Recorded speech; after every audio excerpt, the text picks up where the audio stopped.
What's up, y'all? Welcome back to another video. In this video, we're gonna be unboxing and reviewing the QLIFE Spark. Not gonna lie, the packaging was kind of butt, but that's not QLIFE's fault. That's just shipping. But yeah, let's go ahead and get into it. I'm just gonna time lapse it through it. And yeah, I'll catch y'all when it's done.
Alright, so we got it fully built. We're gonna go ahead and try and turn it on for the first time. I don't know how charged it is, but I'm gonna have to tighten that. I didn't even notice that.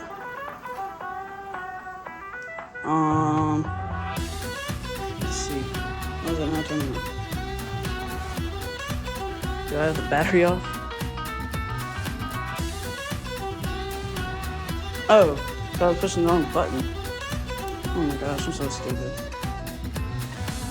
And we got power. Ooh, that's a nice display. That's fancy. I really like that. Alright, we're gonna go ahead and get my helmet and stuff, and we're gonna go take it for a ride. We're out on the QLIFE now. I unboxed this bike a week ago, and I've ridden it, let's see how many miles. 25 miles. Use discount code MrCricks03 and the link's in the description if you're interested in buying it. Alright, so I'm gonna have to look on my phone to see the specs because I can't remember off the top of my head.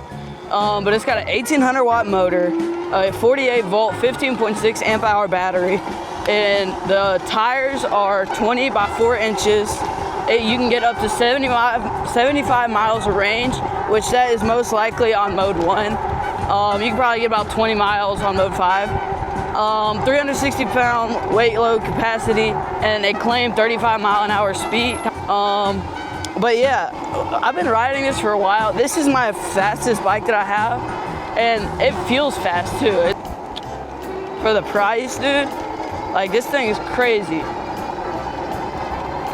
The only cons that I have about this bike is the box was like extremely shredded up when it came in. So I was missing a couple bolts, which I just got, or I was missing a couple bolts that I got. They were supposed to go on the headlight, so I just got some from past bikes that I unboxed and then just put those on. But yeah, we got it working, which that's probably a problem with the shipping company and not the actual bike brand or QLIFE. Also, the bike gets pretty good range, and this is probably probably my quickest install ever. It probably took me like 30 minutes. Well, other than scooters, obviously, because you just have to do handlebars for those. But yeah, dude, this thing's actually crazy for the price. The brakes are pretty decent too. But yeah, I definitely would recommend this bike to like any new riders. It's not too tall of a bike too. It sits about like a Mac Fox does. If you don't know what how high a Mac Fox is, it sits a little smaller than a Ridstar and about the same as a TST. And if you don't know how high either one of those sit, then I'm sorry, I can't really tell you much more. But the seat is also really comfortable, and the suspension is too. I wouldn't use it for off-roading though, because the front suspension bottoms out pretty easy. This is more of a street bike and not really a off-roading bike. But yeah, overall, I really love this bike. It's like really fast, obviously. And you can get pretty decent range. And I mean, what else could you really want? And I'm pretty sure you get a 1-year warranty with it. I'm pretty sure I got a 1-year warranty card with the bike. But yeah, so if anything goes wrong, you just contact customer support and you get a warranty. But yeah, that's gonna be the end of today's video. If y'all enjoyed, go ahead and hit the like and subscribe. And with that, I'll see you on the next one. Peace.